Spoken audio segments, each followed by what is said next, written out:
역대기 상하를 가리켜서 성경의 수면제라 이렇게 부르기도 합니다. 그렇다고 시작부터 주무시려고 하지 마시고 정신을 바짝 차리셔서 말씀드리면 성경의 족보에서 이런 큰 은혜의 메시지가 있다는 것을 여러분은 아시게 될 겁니다.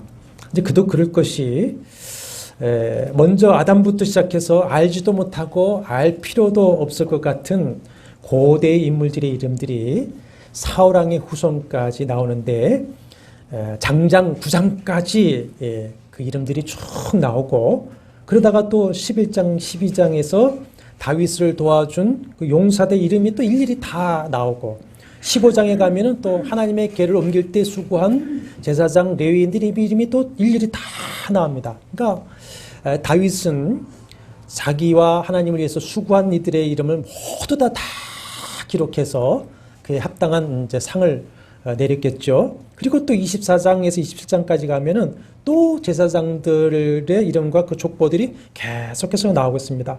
그래서 읽으면서 도대체 고대 이스라엘 족보와 나와 무슨 상관이 있고 무슨 유익이 있겠는가, 이런 생각을 하게 됩니다. 거기에다가 내용의 50% 정도가 사무엘서와 열왕기서의 본문 내용과 거의 일치하기 때문에 재탕이라고 하는 느낌이 들어서 또 반복해서 읽지 않으려고 하고, 또 설교자들도 또 회의를 품기도 합니다. 그러나 사무엘서나 열왕기서를 기록한 목적과 거기서 주시고자 하는 중심 메시지가 다르기 때문에 같은 역사를 기록하더라도 우선 바라보는 관점이 다르죠.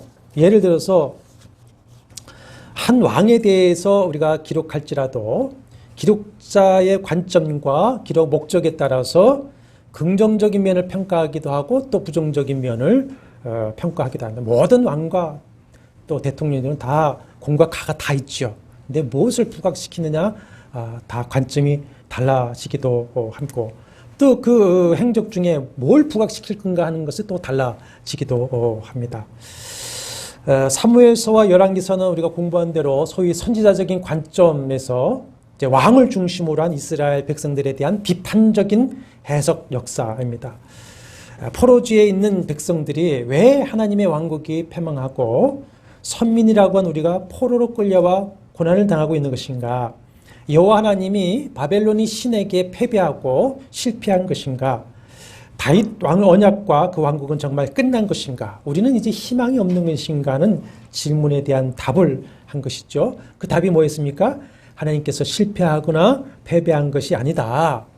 모세를 통해서 주신 언약의 말씀대로 백성들이 우상하고 범죄하고 타락하면서 언약에 불순종하고 율법을 지키지 않은 것에 대한 하나님의 징계이다. 그러므로 이제라도 회개하고 돌아와서 언약의 말씀에 순종하면 하나님의 회복과 부흥의 은혜를 주실 것이다 라고 하는 답을 주는 메시지였습니다.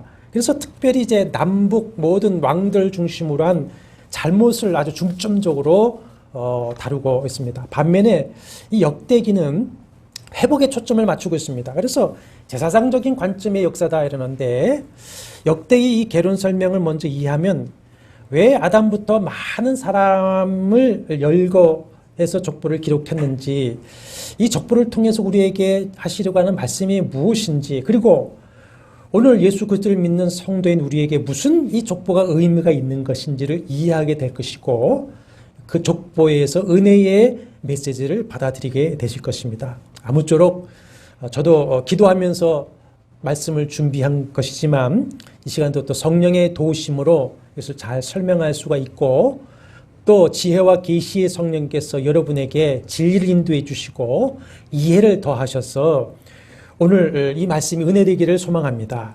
그렇게 되면 이 성도의 정체성을 확인하게 되고, 현재 이 시기에 고난과 유혹과 도전에 살고 있는 우리 그리스도인들이 어떤 믿음을 가지고 있어야 되고 어떻게 살아가야 할 것인가 하는 이 방향성을 잡게 될 것이고, 그럴 때 어떤 은혜가 있을 것인가, 그것을 알면서 마음의 힘과 소망을 가지고 여러분 돌아가게 되실 것입니다.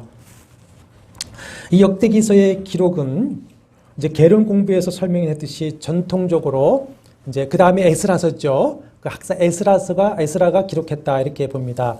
다른 의견도 있지만 저도 그 의견에 동의를 합니다. 역대기는 사실 구약 성경 중 제일 마지막에 기록된 성경입니다. 우리 개신교 성경은 말라기가 마지막 책이고 역대기를 역사서로 구분해서 열왕기서 다음에 역사서에 배치했지만 원래 히브리 성경은 이것이 선지서입니다. 열왕기서나 또 역대기서나 선지서로 구분해서 선지서 안에 선지서에 있는데 히브리 원 성경을 보면은 구약 성경 맨 마지막에 역대기가 나옵니다. 역대기가. 그러니까 구약이 제일 마지막 기록책이요. 그래서 구약과 신약을 잇는 다리 역할을 하는 것이라는 것을 우선 머리에 기억해 두시기를 바랍니다. 그리고 이제 그 학개나 스가랴, 말라기도 이 시기에 활동한 선지자이죠. 그 시기와 장소는 제1차 포로 귀환 후 약 100년이 지난 다음에 에스라가 예루살렘에서 기록했다 이렇게 봅니다.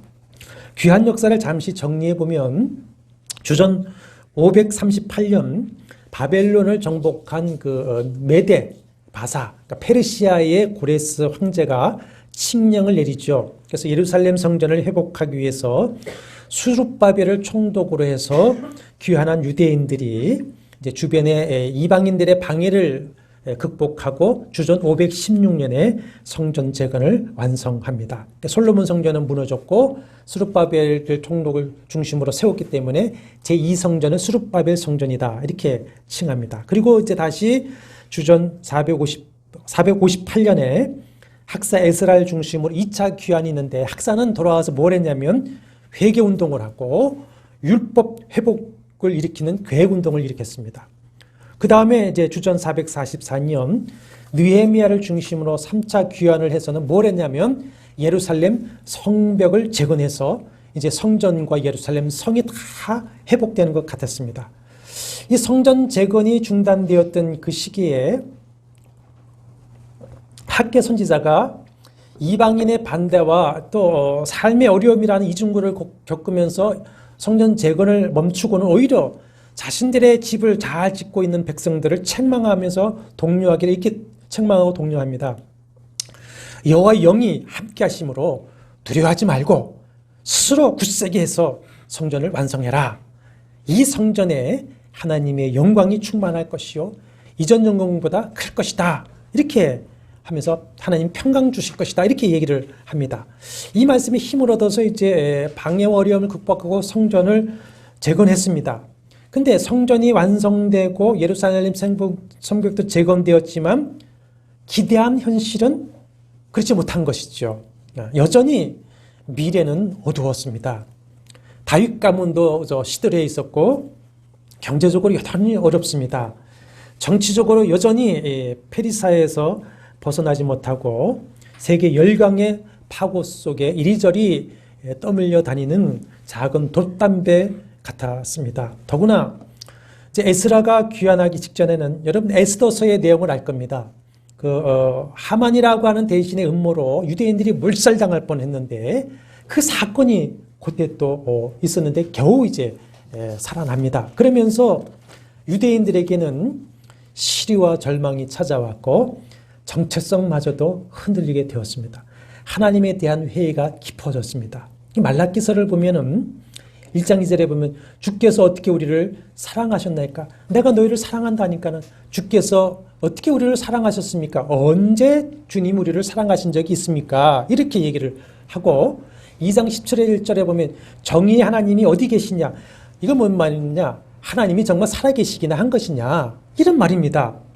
여호와의 신앙이 흔들리다 못해서 아주 무너지기 직전까지 됐죠. 그러다 보니까 말라기서를 보면은 예배가 형식화되어 버리고 예배를 범패스럽게 여깁니다. 율법을 준행하지 않습니다. 이런 태도는 생활에까지 영향을 미쳐서 이제 이방인들과 다 혼인을 하면서 이제는 하나님의 백성 공동체라고 하는 그 이스라엘의 정체성마저도 무너져가고 있는 현실이었습니다. 이런 상황에서 백성들은 또 질문을 하죠. 하나님은 아직도 우리에게 관심을 가지고 계신 것인가? 이스라엘은 아직도 하나님의 택한 백성이 맞는가? 아브라함, 이삭, 야곱 다윗과 맺은 언약은 아직도 유효한 것인가? 그리고 이 초라한 성전은 우리에게 무슨 의미가 있는 것인가? 이렇게 신앙과 정체성이 흔들리고 무너질 때에 그들의 신앙을 붙들어주기 위해서 성령의 감동을 받아 기록한 그 답변의 책이 역대기입니다. 역대기. 그러니까 이 역대기에는 이 수많은 족보, 긴 족보들이 나오는데 이 족보를 통해서 하나님은 아주 귀중한 대답을 해주고 계시는 것이죠. 예.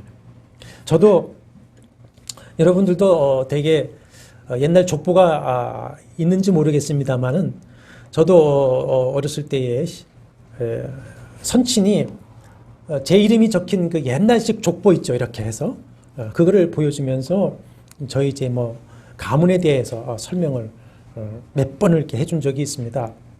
귀뚱으로 듣죠. 예. 저희 집은 어떤 집이냐? 그 유명한 장희빈, 장옥정이 우리 고모 할머니입니다. 그 불광동에 있던 선산이 저 일산으로 밀려갔는데 거기 가면은 그 장옥정의 아버지 묘부터 쭉 해서 숙종이 내린 커다란 거북등 비석이 제 지방문화재가 하나 있습니다. 아주 그 우리 팔촌들이 신주단지 모시듯이 모시고 있는데 이것을 보면서 뭐 우리 뿌리가 듣고 양반이네 뭐 어쩌니 하는데 제게는 아무 의미가 없었어요. 도대체 그것이 지금 나 무슨 상관이 있느냐, 나에게 무슨 도움이 되느냐. 그리고 저는 10대 때에 왜 살아야 하느냐, 삶의 이유를 찾아서 철학적 질문을 하고 다니던 때인데 그게 무슨 저에게 이익이 되었게 들렸겠습니까? 아무 소용이 없죠. 마찬가지입니다. 이 역대기 족보를 대하면서도 도대체 고대 이스라엘의 족보와 오늘의 나와 무슨 상관이 있느냐, 이렇게 반문할 수가 있습니다. 원래 족보를 찾고 정리하는 목적이 뭐죠? 자신과 공동체의 뿌리를 찾는 작업을 통해서 자신과 공동체의 정체성, 동질성을 확립하는 작업이지 않습니까? 거기서 자아가 정립되는 것이고 정립된 자아를 따라서 인격이 형성되어지고 삶의 방향이 결정되어지고 그렇게 또 살아가게 됩니다. 우리 나라는 옛날부터 이 단군 신화를 중심으로 와서 한 가족이라고 하는 공동체 정체성을 가지고 있지만 이제는 그것이 이제 점점 옅어지고 있는 것이죠. 역대기 1장 1절부터의 족보가 바로 그런 메시지입니다. 족보를 기록할 때에 보통 두세 가지 방법을 사용하는데 첫째는 하향식입니다. 종적 족보라고 그러죠. 누가 누구를 낳고 하는 식으로 조상부터 후손까지 쭉 전통적으로 내려오는 방식인데 그 뭐냐? 우리 조상은 이렇다 이거예요. 우리 조상은 이런 분이다라고 자랑하기 위한 것인데 결국 그 목적은 뭐냐냐? 족보의 마지막 기록 인물이 나나 또 이 마지막 기록의 인물의 적통성, 적법화를 주장하기 위한 목적인 것입니다. 그래서 왕들, 뭐 귀족들, 양반들 다 이런 목적으로 족보를 쭉 하죠. 그다음에 상향식이 있습니다. 현재 인물로부터 거꾸로 조상으로 쭉 올라가는 방식인데 이건 역시 최종 목적은 뭐냐? 지금 현재 이 인물의 적법성, 정당성을 주장하기 위해서 또 쭉 찾아 올라가는 겁니다. 이렇기 때문에 지금 이 사람이 여기 있는 것이 맞다 이런 것이죠. 역대기의 족보는 대부분 하향식이고 신약의 마태복음 족보가 이제 아브라함과 다윗부터 예수까지 내려오는 하향식인데 누가복음 족보는 반대입니다. 예수부터 시작해서 올라가죠. 상향 올라가서 아담으로 올라가고 그 위는 하나님이다 이렇게 올라갑니다. 근데 이것은 이제 종적 족보인데 횡적 족보가 있는데 이것은 이제 누구 아들의 형제가 누구다 이런 식으로 이제 관계를 내는 것인데 역대기 족보는 이걸 다 혼합하고 있습니다. 자, 이거 왜 얘기하느냐? 역대기 족보를 보면 지금 첫째 사람 아담부터 시작해서 어디까지 내려오냐면 지금 바벨론에서 돌아와서 예루살렘에 정착해 있는 유대인들 이런 데까지 이어지고 있습니다. 이 족보를 통해서 하나님은 지금 귀한 백성들에게 무엇을 말씀하시고 있는 것이고 오늘 우리가 무슨 메시지를 얻을 수 있는가 하는 것을 들어보셔야 됩니다. 결론적으로 이 족보는 크게 몇 가지 중요한 메시지를 하시고 있습니다. 첫째는 모든 역사와 구속의 역사를 하나님이 여전히 주관하고 계시다. 아까 하나님이 계시긴 한 것이냐, 정의 하나님 계시긴 한 것이냐 하는데 하나님은 여전히 주관하고 계시다. 둘째, 이스라엘은 여전히 선택한 백성이다. 셋째는 그러므로 아브라함과 다윗의 언약은 지금도 계속되고 있는 것이고 장차 이 유다 족속 족보에서 하나님이 성취하실 것이다. 다섯째, 너희가 그러면 하나님과의 관계를 회복하고 바른 예배를 드리면서 율법을 청종 순종하면 하나님이 그 다윗의 언약의 은혜와 복을 주실 것이다 하는 메시지를 족보를 통해서 주시는 것이죠. 그걸 이제 족보를 통해서 찾아보면 역대기 족보는요, 다 기록하지 성경의 기록은 다 기록하지 않습니다. 그걸 가지고 인간 역사가 6천년이다라는 것은 무지의 소치입니다. 뺍니다. 선별적인 것이고 선택자만 기록하고 있습니다. 하나님이 누구를 선택하셔서 이어가고 계시느냐 이걸 보는 것이에요. 그래서 우리가 읽어본 것을 보면 아담, 셋, 에노스, 게난, 마할랄렐, 야렛, 에논, 무드셀라, 라멕, 노아, 셈, 함과 야벳은 조상들이라 했습니다. 첫째 사람 아담이 불순종하여 범죄하고 타락해서 저주에 빠졌을 때에 하나님은 여자의 후손을 통해서 구속하실 것을 말씀해 주셨습니다. 그 여자의 후손을 이 땅에 보내시기 위해서 선택하신 족보의 면면이 지금 기록되어 있는 겁니다. 아담 다음에 셋이죠. 근데 아담에게는 두 아들이 있었습니다. 누구죠? 가인과 아벨이 있었습니다. 아벨은 죽임을 당했고 가인은 범죄하고 하나님을 떠났고 그 죽은 아벨 대신해서 하나님이 구원의 역사를 이어가시기 위해서 주신 것이 바로 에노스입니다. 에노스. 가인 후손들이 하나님을 떠나 죄악의 문화를 융성시키며 세상을 호령해 나갈 때에 에노스 때에는 뭐가 있었냐? 여호와를 불렀더라 그랬습니다. 이거 뭡니까? 예배를 회복했다는 거예요. 예배를. 가인이 죽어서 멈추어진 그 예배가 회복되었다. 그 에노스의 경건한 후손으로 이어져서 누가 나오면 노아가 나왔고요. 노아 때의 죄악이 관영한 세상을 물로 심판하시고 노아와 세 아들을 통해서 다시 하나님의 역사를 새롭게 시작을 하시죠. 그래서 노아의 세 아들 셈, 함, 야벳으로 세상의 인류가 번성하게 됩니다. 그래서 셈, 함, 야벳이 모든 인류의 조상이 되어버리는 것이죠. 근데 보십시오. 1장 5절과 23절의 족보는 이제 창세기 10장의 노아 아들들의 족보 그대로인데 5절에서 7절은 야벳의 족보이고 8절에서 16절은 함의 족보이고 17절에서 27절은 셈의 족보입니다. 그리고 다시 24절부터 27절까지는 노아의 아들 셈으로부터 누구까지 나옵니까?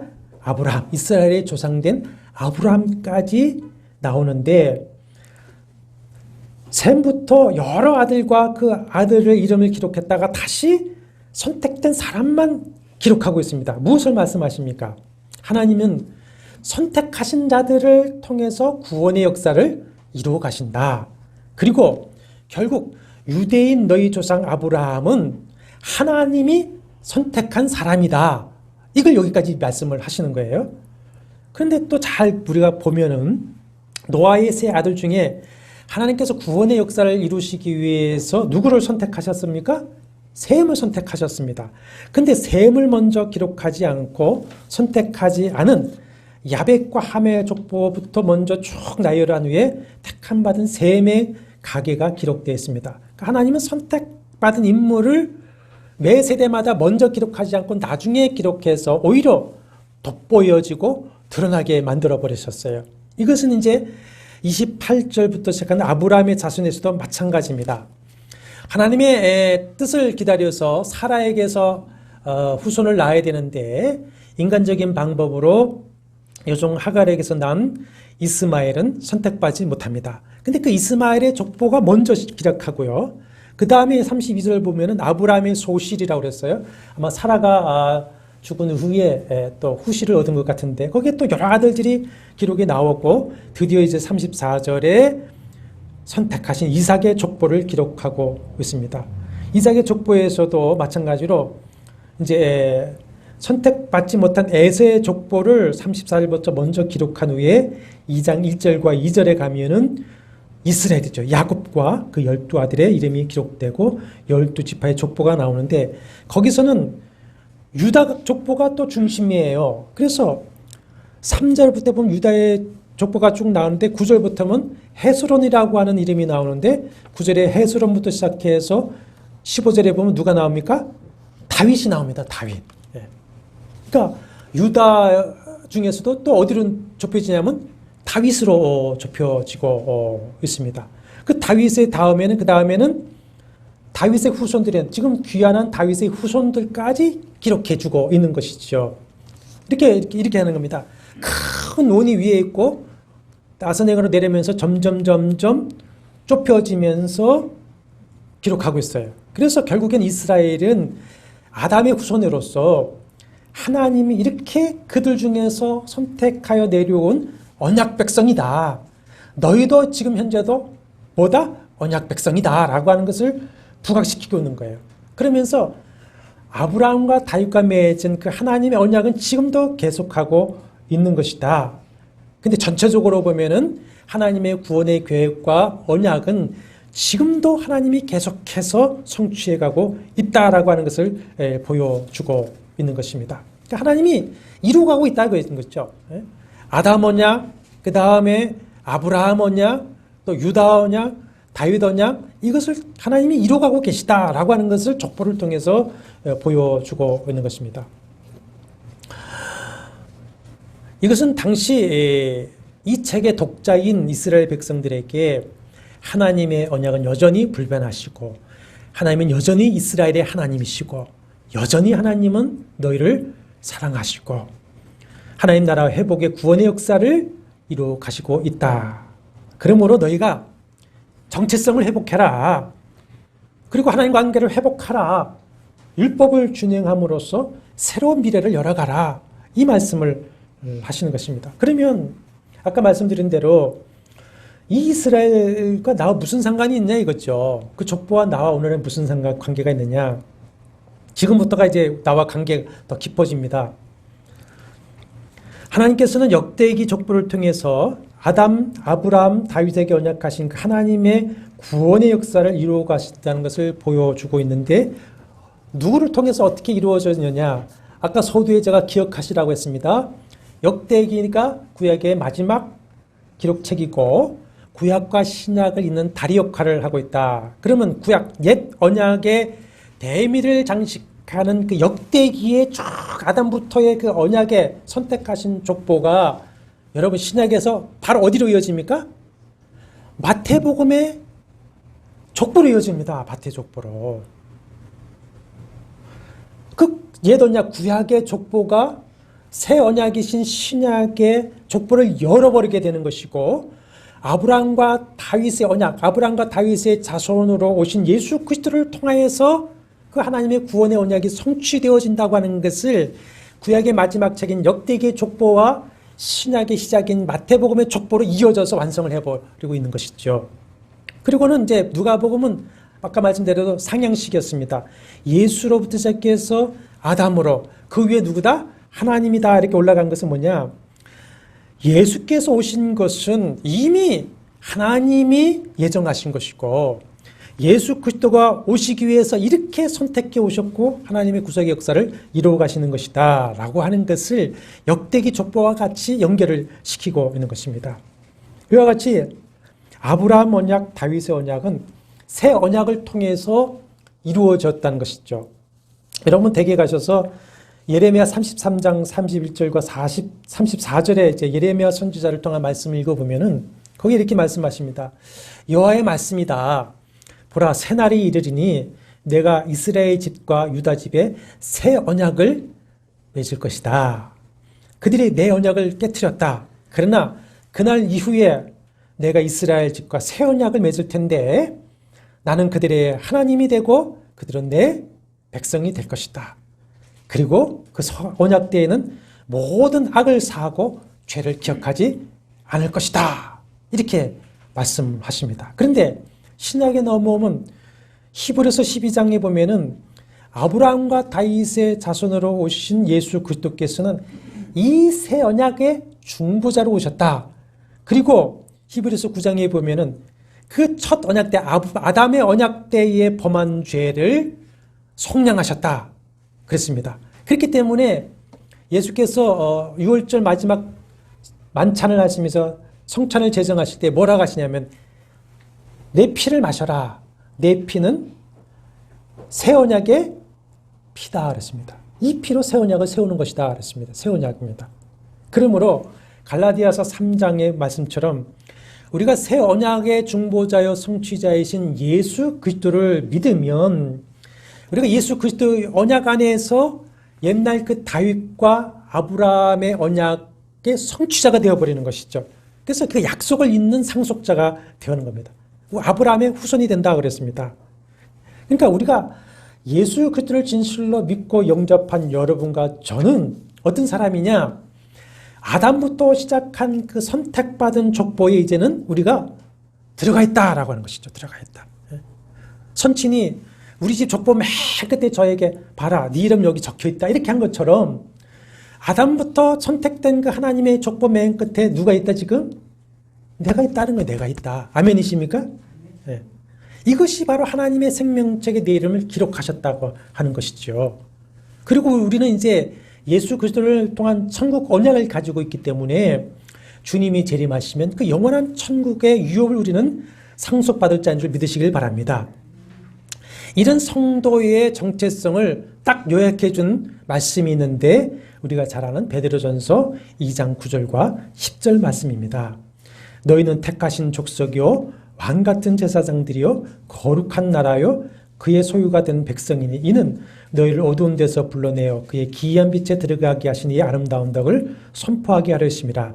너희가 전에는 백성이 아니더니 이제는 하나님의 백성이요 전에는 국류를 얻지 못하였더니 이제는 국류를 얻은 자니라. 이렇게 하나님의 백성이 되고 영원한 미래를 약속받는 일에는 차별이 있습니까? 없습니까? 없습니다. 유대인이나 헬라인이나 혈통의 차별이 없습니다. 종이나 자유자나 신분의 차이가 없습니다.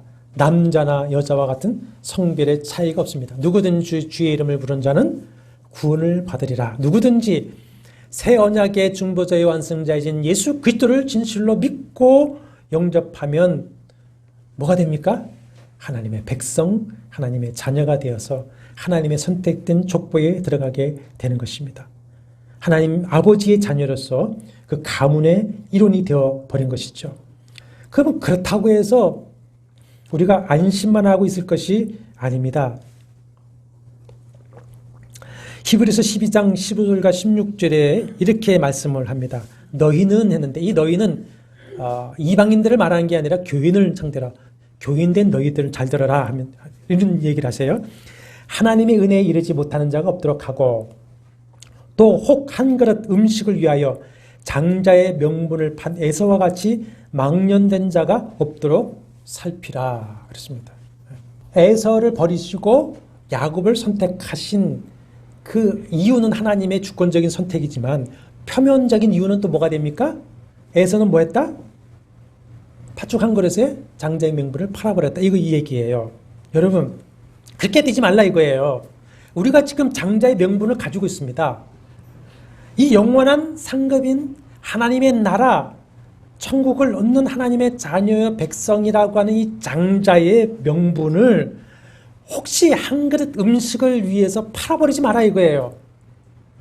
여러분 영원한 하늘나라를 바라볼 때에 이 세상의 부귀영화라고 하는 것은 팥죽 한 그릇에 불과합니다.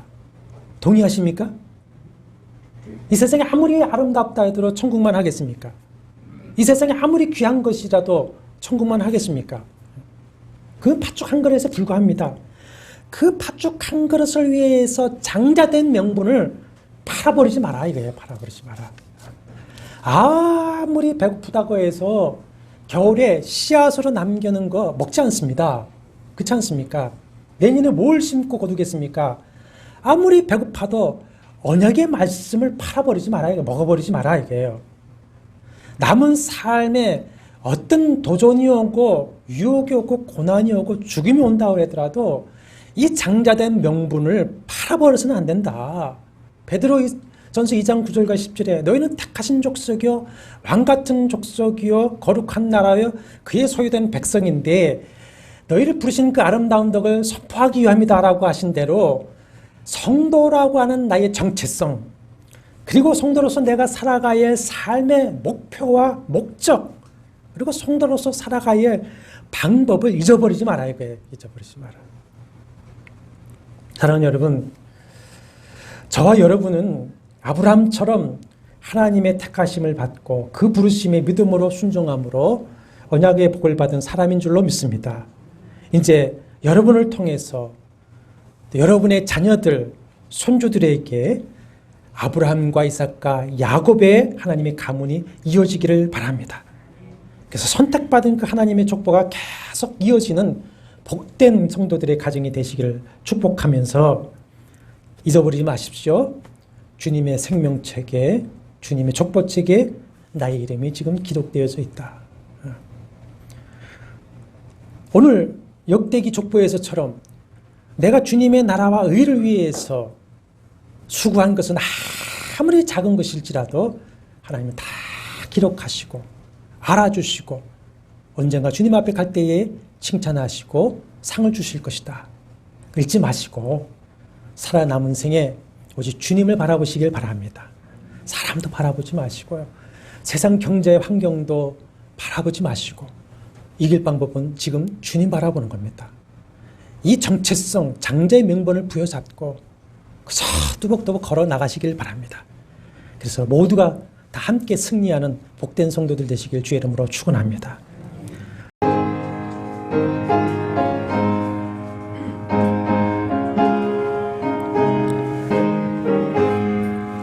나의 생명 되신 주님 앞에 나아갑니다.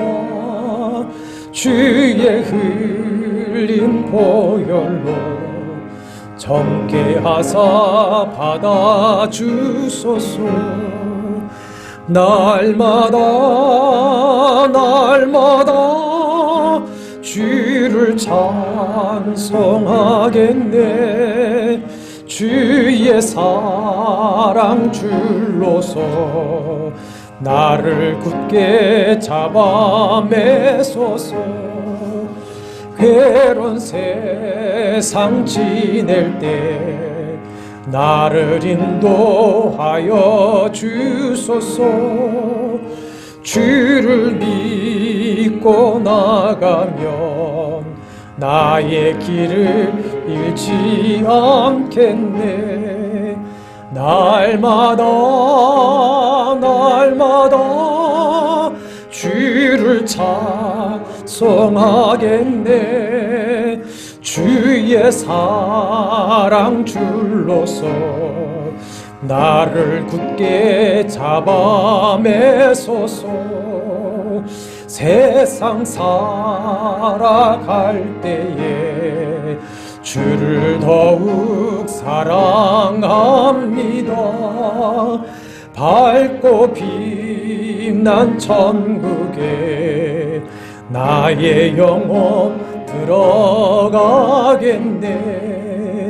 날마다